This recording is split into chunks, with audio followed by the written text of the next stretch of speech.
आजकल देखा जा रहा है कि लोग प्रॉपर्टी में जो पैसा इन्वेस्ट करते हैं, जब कोई घर बनाने के लिए प्रॉपर्टी खरीदता है,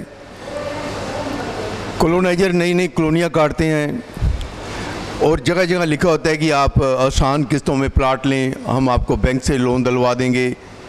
तरह तरह के जो हैं कि आप लोगों को तरीके बताए जाते हैं, जब आपको सहूलत दी जाती हैं, जब फैसिलिटी दी जाएंगी, ये प्रॉपर्टी अब जहाँ ख़रीद लो वहाँ ख़रीद लो।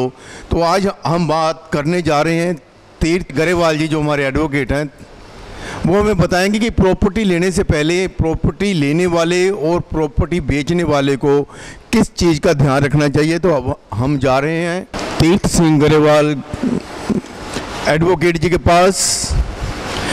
गरेवाल जी हमको बताएंगे कि प्रॉपर्टी खरीदने से पहले हमें किस किस बात का ध्यान रखना चाहिए और जो प्रॉपर्टी बेचते हैं कॉलोनाइजर को, उसके बारे में क्या क्या ध्यान रखना चाहिए। तो अभी हम ऑफिस में आए हैं। तीर्थ गरेवाल जी, हमने देखा है कि जो ज़मींदार होता है, किसान होते हैं, फार्मर होते हैं, वो जो खेती वाली ज़मीन होती है वो उससे अपना बच्चों का पेट भरता है, गेहूँ उगाकर, कपास उगाकर, ना जाने सब्जियां वगैरह उगाकर। लेकिन आजकल हमने देखा कि लोग ज़्यादा पैसा जब मैरिज होती है या बच्चों ने बाहर जाना होता है तो ज़मींदार वो जगह भेज देता है। तो आजकल कई कॉलोनाइजर हैं जो ज़मींदारों को शहर के पास जो जगह लगती है उनको खरीद लेते हैं, बयाने पर लेते हैं। तो लेकिन बाद में जो ज़मींदार होता है उसको बड़ी परेशानी होती है, 10-12 एकड़ 5 एकड़ जो जगह होती है कॉलोनाइजर उस पर कब्जा कर लेता है। तो तीर्थ गरेवाल जी, इसके बारे में थोड़ा सा बताएं, ਇਹਦੇ ਬਾਰੇ ਦੱਸੋ ਕਿ ਇਹਦੇ ਵਿੱਚ ਕਿਸਾਨ ਨੂੰ ਕੀ ਕਰਨਾ ਚਾਹੀਦਾ ਹੈਗਾ ਵਾ। ਦੇਖੋ ਜੀ, ਸਭ ਤੋਂ ਪਹਿਲਾਂ ਜਿਹੜਾ ਜ਼ਿਮੀਂਦਾਰ ਹੁੰਦਾ ਉਹਦੀ ਜਿਹੜੀ ਆਮਦਨ ਆ ਬਹੁਤ ਘੱਟ ਹੁੰਦੀ ਹੈ। 2 ਕਿੱਲੇ, 1.5 ਕਿੱਲਾ, 5 ਕਿੱਲੇ ਵਾਲਾ ਵੀ ਜ਼ਿਮੀਂਦਾਰ ਤੁਹਾਨੂੰ ਬਹੁਤ ਘੱਟ ਮਿਲਣਾ। ਹੁਣ ਜਿਹੜਾ 5 ਕਿੱਲੇ ਵਾਲਾ ਜ਼ਿਮੀਂਦਾਰ ਆ, ਉਹਨੇ ਆਪਣਾ ਬੱਚਾ ਬਾਹਰ ਭੇਜਣਾ, ਉਹਦੇ ਕੁੜੀ ਦਾ ਵਿਆਹ ਰੱਖਿਆ, ਉਹ ਜ਼ਮੀਨ ਸ਼ਹਿਰ ਨਾਲ ਲੱਗ ਗਈ ਆ, ਉਹ ਹੁਣ ਹੋ ਗਈ ਕਰੋੜਾਂ ਰੁਪਏ ਦੀ। ਚਾਹੇ ਸਰਕਾਰੀ ਵੈਲਿਊ ਉਹਦੀ 50 ਲੱਖ ਹੋਵੇ, 10 ਲੱਖ ਹੋਵੇ, ਲੇਕਿਨ ਉਹਦੀ ਵੈਲਿਊ ਅਸਲ ਦੇ ਵਿੱਚ ਜੇ ਤੁਸੀਂ ਉਹਨੂੰ ਕਮਰਸ਼ਲਾਈਜ਼ ਕਰੋਗੇ ਤਾਂ ਉਹ ਕਰੋੜਾਂ 'ਚ ਚਲੇ ਜਾਂਦੀ ਹੈ। ਹੁਣ ਉਹ ਜਿਹੜਾ ਜ਼ਿਮੀਂਦਾਰ ਆ ਉਹਦੇ 'ਤੇ ਪ੍ਰੈਸ਼ਰ ਪੈ ਗਿਆ ਜੀ, ਮੈਨੂੰ ਪੈਸੇ ਚਾਹੀਦੇ ਆ। ਠੀਕ ਸ਼੍ਰੀਪਾਲ ਜੀ, ਉਹਦੇ ਕੋਲ ਹੈ ਕੀ? ਉਹਦੇ ਕੋਲ ਜ਼ਮੀਨ ਆ, ਉਹ ਆਪਣੀ ਜ਼ਮੀਨ ਜਿਹੜੀ ਆ ਉਹਦੇ ਕੋਲ ਡੀਲਰਾਂ ਕੋਲ ਚਲੇ ਜਾਂਦਾ।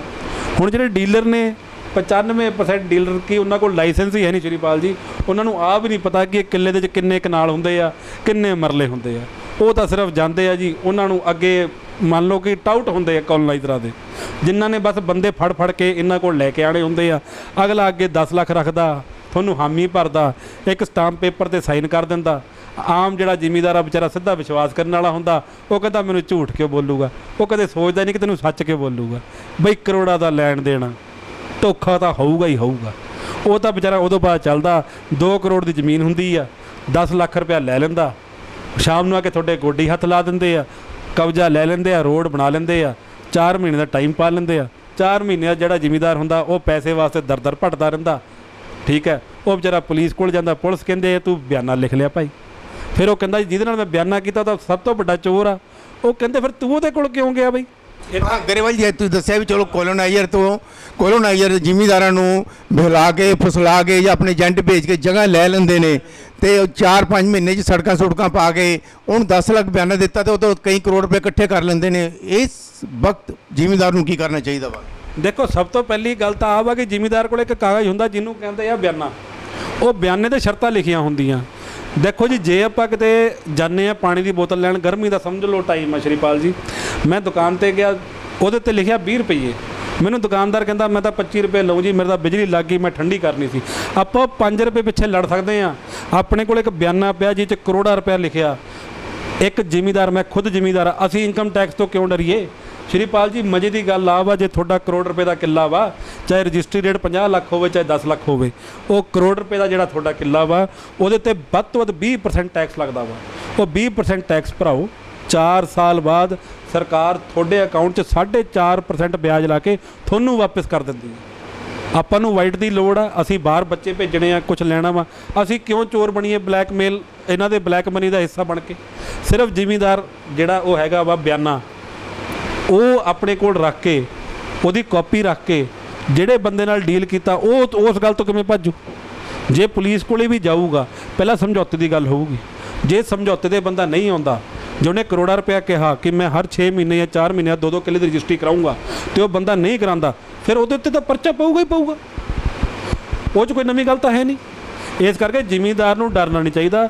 ਜ਼ਿਮੀਂਦਾਰ ਨੂੰ ਐਂ ਲੱਗਦਾ ਕਿ ਮੈਂ ਪਤਾ ਨਹੀਂ ਕਚਹਿਰੀ ਮੈਨੂੰ ਵਕੀਲ ਖਾ ਜਾਣਗੇ ਜਾਂ ਮੈਨੂੰ ਪੁਲਿਸ ਮੈਨੂੰ ਗੁੰਮਰਾਹ ਕਰ ਦੂਗੀ, ਇਹੋ ਜਿਹੀ ਕੋਈ ਗੱਲ ਨਹੀਂ ਹੈਗੀ। ਇਸ ਕਰਕੇ ਉਹ ਬਿਆਨਾ ਜਿਹੜਾ ਹੈਗਾ ਵਾ ਉਹਦੇ ਹੱਕ ਦਾ ਹੈਗਾ ਵਾ, ਉਹਦਾ ਸਭ ਤੋਂ ਵੱਡਾ ਹਥਿਆਰ ਆ, ਜੇ ਉਹਨੂੰ ਵਰਤਣਾ ਆਵੇ ਤਾਂ। ਨਹੀਂ, ਜਿੱਦਾਂ ਕਿ ਪ੍ਰੋਪਰਟੀ ਡੀਲਰ ਜਿਹੜੇ ਹੈਗੇ ਜਾਂ ਕੋਲੋਨਾਈਜ਼ਰ ਹੈ, ਕਹਿੰਦੇ ਸਾਡੇ ਤੇ ਜਗ੍ਹਾ ਵਿਕੀ ਨਹੀਂ ਹੈਗੀ ਜੀ, ਤੁਸੀਂ ਜੇ ਕਰ ਲਓ ਵਾਪਸ ਸੜਕਾਂ ਪਈਆਂ ਹੁੰਦੀਆਂ ਨੇ, ਜ਼ਿਮੀਂਦਾਰ ਫਸ ਜਾਂਦਾ ਹੈਗਾ ਵਾ ਉਹਦੇ ਵਿੱਚ, ਜਾਣੀ ਕਿ ਉਹ ਕਿਵੇਂ ਨਿਕਲੂਗਾ? ਥੋੜ੍ਹਾ ਜਿਹਾ ਉਹਦੇ ਬਾਰੇ ਦੱਸ ਦਿਓ ਥੋੜ੍ਹਾ, ਜ਼ਿਮੀਂਦਾਰਾਂ ਨੂੰ ਵੀ ਤੁਸੀਂ ਆਪਣਾ ਕੋਲੋਨਾਈਜ਼ਰ ਨੂੰ ਜ਼ਮੀਨ ਤਾਂ ਦੇਤੀ, ਜਿਹੜੀ 2-3 ਏਕੜ ਸੀ ਤੁਹਾਡੇ ਕੋਲ, ਉਹ 'ਚ ਸੜਕਾਂ ਵੀ ਪੈ ਗਈਆਂ ਨੇ, ਤਾਂ ਤੁਸੀਂ ਉੱਥੇ ਖੇਤੀ ਵੀ ਨਹੀਂ ਕਰ ਸਕਦਾ ਕਿਸਾਨ ਹੁਣ, ਤੇ ਪੈਸੇ ਵੀ ਨਹੀਂ ਮਿਲਦੇ ਉਹਨੂੰ ਪੂਰੇ, ਤੇ ਫਿਰ ਉਸ ਇੱਕ ਵਾਰ ਫਿਰ ਦੱਸੋ ਥੋੜ੍ਹਾ ਜਿਹਾ ਇਹਦੇ ਬਾਰੇ। ਦੇਖੋ ਜੀ, ਤੁਹਾਡੇ ਬਿਆਨੇ ਸ਼ਰਤਾਂ ਲਿਖੀਆਂ, ਸ਼ਰਤਾਂ ਪੂਰੀਆਂ ਹੈ ਨਹੀਂ ਤਾਂ ਪਰਚਾ ਜਾਂ ਸਮਝੌਤਾ, ਦੋ ਚੀਜ਼ਾਂ ਨੇ। ਲੇਕਿਨ ਗੱਲ ਆ ਹਿੰਮਤ ਕਰਕੇ ਜਾਓ। ਪੁਲਿਸ ਨੇ ਨਹੀਂ ਦੇਖਣਾ ਕਿ ਉਹ 'ਚ ਬਲੈਕ ਆ ਕਿ ਵਾਈਟ ਆ, ਪੁਲਿਸ ਨੇ ਨਹੀਂ ਦੇਖਣਾ ਕਿ ਉਹ ਓਰੀਜਨਲ ਦੇ ਉੱਤੇ ਹੋਇਆ ਕਿ ਡੁਪਲੀਕੇਟ ਦੇ ਉੱਤੇ ਹੋਇਆ। ਗੱਲ ਆ ਤੁਹਾਡਾ ਸਮਝੌਤਾ ਤਾਂ ਹੋਇਆ, ਪੈਸੇ ਦਾ ਲੈਣ ਦੇਣ ਤਾਂ ਹੋਇਆ ਨਾ, ਉੱਥੇ ਇਨਕੁਆਇਰੀ ਹੋ ਜੂ, ਵੱਧ ਤੋਂ ਵੱਧ ਕੀ ਹੋ ਜੂ 6 ਮਹੀਨੇ 8 ਮਹੀਨੇ, ਹੋਰ ਉਹ ਤੋਂ ਵੱਧ ਕੁਝ ਨਹੀਂ ਹੋਣਾ। ਜਿਹੜੇ ਬੰਦੇ ਨਾਲ ਤੁਸੀਂ ਸਮਝੌਤਾ ਕੀਤਾ ਉਹਨੂੰ ਤੁਹਾਡੇ ਨਾਲ ਸਮਝੌਤਾ ਕਰਨਾ ਹੀ ਪੈਣਾ, ਇਹ 'ਚ ਦੋ ਰਾਏ ਕੋਈ ਨਹੀਂ। ਇਸ ਕਰਕੇ ਆਪਣੇ ਬਿਆਨੇ ਸੰਭਾਲ ਕੇ ਰੱਖਿਆ ਕਰੋ, ਨਾ ਇਨਕਮ ਟੈਕਸ ਤੋਂ ਡਰਨ ਦੀ ਲੋੜ ਆ ਨਾ ਕੁਛ ਆ। ਤੁਸੀਂ ਕਿਹੜਾ ਚੋਰੀ ਕਰਕੇ ਜ਼ਮੀਨ ਵੇਚੀ ਆ? ਜ਼ਮੀਨ ਤਾਂ ਤੁਹਾਡੀ ਆ, ਤੁਹਾਨੂੰ ਲੋੜ ਪੈਗੀ, ਐਵੇਂ ਤਾਂ ਫਿਰ ਸਾਰੇ ਚੋਰ ਹੋ गए। तो तीर्थ गरेवाल जी एडवोकेट ने बताया कि अगर जिम्मेदार किसी कॉलोनाइजर को या प्रॉपर्टी डीलर को जगह बेचता है बयाने पर, तो अगर उसके कॉलोनाइजर या प्रॉपर्टी डीलर पैसे नहीं देता तो उसके पास राइट है वो कोर्ट में जाए, पुलिस में जाए, और अपने जो पैसे जो उसके बनते हैं बैलेंस रहते हैं वो उनसे ले सकता है। हाँ, एक बार और बात कर रहे हैं कुछ गरेवाल जी। ਸ਼੍ਰੀਪਾਲ ਜੀ, ਜੋ ਪੁਲਿਸ ਵਾਲਾ ਜਿਹੜਾ ਇਨਕੁਆਇਰੀ ਤੇ ਪ੍ਰੋਸੀਜਰ ਆ ਉਹ ਅੱਡ ਹੁੰਦਾ ਜੀ, ਜਿਹੜਾ ਕੋਰਟ ਹੁੰਦਾ ਉਹਦੇ ਅੰਦਰ ਟੈਕਨੀਕੈਲਿਟੀ ਬਹੁਤ ਹੁੰਦੀ ਹੈ। ਇਸ ਕਰਕੇ ਹਰੇਕ ਜਿਹੜਾ ਕੇਸ ਹੁੰਦਾ ਵੱਖਰਾ ਹੁੰਦਾ। ਆਪਾਂ ਫਿਰ ਕਦੇ ਉਸ 'ਤੇ ਬਹਿ ਕੇ ਮਤਲਬ ਗੱਲ ਕਰਾਂਗੇ। ਪੁਲਿਸ ਵਾਲੀ ਗੱਲ ਕੁਝ ਹੋਰ ਆ ਤੇ ਕੋर्ट वाली गल कुछ हो रहा, उन्होंने बहुत फ़र्क आ। तो ये कहते हैं कि कोर्ट और जो अपना पुलिस केस है इसमें जो डिफरेंट बहुत ज़्यादा है, तो जिम्मेदार को किस बेस पे जाने के, कोर्ट में जाना चाहिए या पुलिस के पास जाना चाहिए, ये अगले हमें एपिसोड में बताएंगे तीर्थ गरेवाल जी। धन्यवाद गरेवाल जी, आपने हमको बहुत अच्छी जानकारी दी, धन्यवाद।